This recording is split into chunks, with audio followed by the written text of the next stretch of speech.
Most soldiers in the First World War died without ever seeing their enemy's face. But a select few, the trench raiders, did their killing up close. By 1916, the Western Front had hardened into a deadlock of mud, barbed wire, and artillery. Millions were trapped in a war of distance, where shells screamed from unseen batteries and machine guns scythed down men hundreds of yards away. Yet in the black hours before dawn, another kind of battle unfolded. One fought not with rifles and cannons, but with knives, clubs, and bare hands. These were the trench raids, violent, sudden incursions across no man's land, where small teams of volunteers slipped into enemy trenches to gather intelligence, capture prisoners, or simply sow terror. They carried no heavy packs, no helmets that could catch the glint of moonlight. Faces blackened, weapons wrapped to muffle sound, they moved like shadows through the wire. Commanders called them reconnaissance. Soldiers knew them for what they really were, legalized murder missions. Many who went never came back. Those who did often carried scars too deep for words. History remembers the artillery barges, the gas attacks, the endless mud.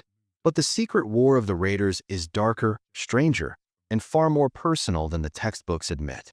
Because in the silence of those midnight attacks, the First World War shed its distance and became something terrifyingly intimate.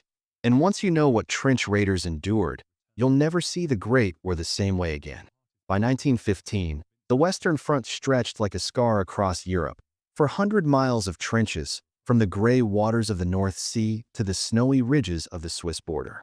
This was no battlefield of sweeping maneuvers or heroic cavalry charges. It was a landscape ground into ruin, villages reduced to splinters, forests stripped bare, farmland churned into a wasteland of mud and wire. Here, Britain, France, and later the United States faced Germany in a fight neither side could afford to lose. Every yard of trench meant national pride, political survival, and the lives of thousands. For the generals, control of a ridge, a road, or even a shell-blasted farmhouse could tilt the balance of a campaign. For the men below, it meant one more day alive. But artillery and rifles alone could not break the stalemate. Armies needed prisoners to question, maps to capture, and proof of enemy strength. And so the trench raid was born, a brutal answer to a war where information was as valuable as territory. What began as small-scale probes soon evolved into missions that defined courage, desperation, and savagery all at once. And in the dead of night, the raiders prepared to cross into hell itself. The idea of trench raids first emerged in 1915, when British and French commanders realized they could not rely on grand offensives alone. Instead, small hand-picked units were ordered to slip across no man's land and test the enemy's defenses. At first, these missions were crude, little more than reckless dashes through the wire. But soon, raiding became a grim craft. Officers lectured their men in dugouts lit by guttering candles. The orders were simple but chilling: move fast, kill silently, bring back prisoners if possible. Training emphasized stealth over firepower. Rifles were often left behind. Instead, raiders armed themselves with clubs, knives, brass knuckles, and grenades, weapons better suited to ambush than open battle. The trenches themselves were prepared for these night hunts. Paths were cut through barbed wire. Artillery would fire short, sudden bursts to mask movement. Yet no plan survived the mud, the darkness, or the nerves of men about to crawl into enemy territory. On the eve of the first major raids, the line lay eerily quiet. A cold mist clung to the ground. Somewhere beyond the wire, German sentries smoked in silence, unaware of the shadows gathering against them. The night was about to erupt in violence. The raiders moved like shadows, slipping through gaps cut in the wire, boots muffled in rags to silence each step. The night was cold, the air heavy with mist that clung to the mud and muffled sound. At first, it seemed fortune was with them. No flares rose into the sky, no machine gun broke the silence. Only the distant thud of artillery marked the front. But no man's land was never kind. Craters filled with water forced men to crawl waist-deep through freezing pools. Barbed wire, thought to be cut, still clung in jagged knots, snagging sleeves and tearing skin. A stumble, a curse under the breath. Each sound felt loud enough to give them away. Then came the first spark of violence. A German sentry, half asleep, never saw the blade that struck him down. For a brief, terrible moment, the raiders tasted success. Prisoners were dragged from dugouts, maps snatched from wooden desks. A flare pistol was captured before it could be fired. For a heartbeat, it seemed the raid might be clean, swift, and victorious. But the enemy was not blind. A shout in German tore through the night. A flare burst above, washing the battlefield in white fire. Suddenly, machine guns rattled awake, their tracers stitching the ground. Grenades sailed overhead, blasting craters into fountains of mud and blood. The raiders pressed on, caught between the urge to withdraw and the command to finish their mission. Every step forward now came at a price. And as the flares burned out, plunging the field back into darkness, the true horror of close combat was waiting in the shadows ahead. The trench erupted into madness. Grenades thudded into dugouts, their blasts shaking the ground, splinters of wood and bodies flung into the air. Raiders leapt inside, swinging clubs and trench knives, fighting in spaces barely wide enough to move. Rifles fired at point-blank range, the muzzle flash blinding in the dark. The smell of cordite and burned flesh thickened the air until breathing felt like swallowing smoke. Every corner was death.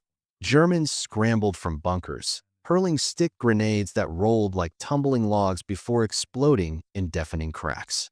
Raiders answered with Mills bombs, their jagged steel shells shredding sandbags and men alike. The trench became a pit of screaming, choking chaos. There was no distance here.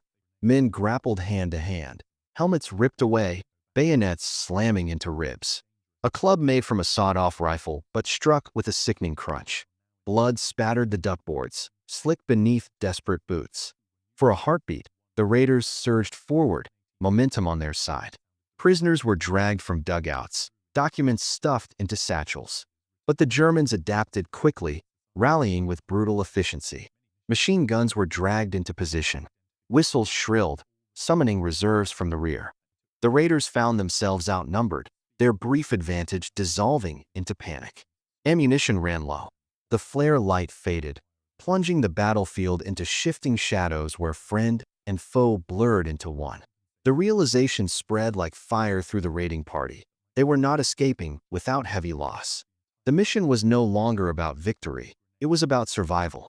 And as the first machine gun stitched its fire across the trench, the tide of battle turned, sealing the fate of those left inside. By dawn, the guns fell silent. The trench raid was over. What had begun in silence and shadows ended in broken bodies and smoke. The raiders who survived staggered back across no man's land, dragging the wounded through mud-filled craters, leaving behind those too far gone to move. Out of a force of 50, barely half returned. Helmets were lost, weapons abandoned, satchels soaked with blood and rain. The prisoners they managed to capture stumbled in shock, some wounded, others mute with terror. The gains were meager, a handful of maps, a few documents, and the fleeting knowledge that German defenses were stronger than expected. The cost, dozens dead, more maimed, lives shattered beyond repair, far outweighed the intelligence won. Among the missing were men who had volunteered eagerly, convinced they would return as heroes. Their names would be carved into stone memorials instead. Officers wrote their reports in clinical language, calling the raid partially successful. But the soldiers who survived knew the truth. The raid had not changed the front. The lines remained the same. The war dragged on. And for those who went over the top that night, the scars of close combat would never fade. History remembers trench raids as a strange paradox of the First World War. They were small in scale, almost invisible against the backdrop of million-man battles, yet they revealed the most personal, intimate face of the conflict. Nations praised their raiders as brave volunteers, men willing to risk everything for intelligence and honor. But for those who endured them, the raids were nightmares, fought with knives and clubs in the dark, where survival depended on silence and savagery. Strategically, raids yielded little. They provided glimpses of enemy strength, but rarely changed the course of the front. Their true legacy lies in memory, the whispered stories of men who fought in shadows, and the grim reminder of how far modern war could strip away humanity. In the end, trench raiding showed that even in an industrial war of machines and shells, death could still come face to face. And sometimes, the deadliest battles were fought in silence.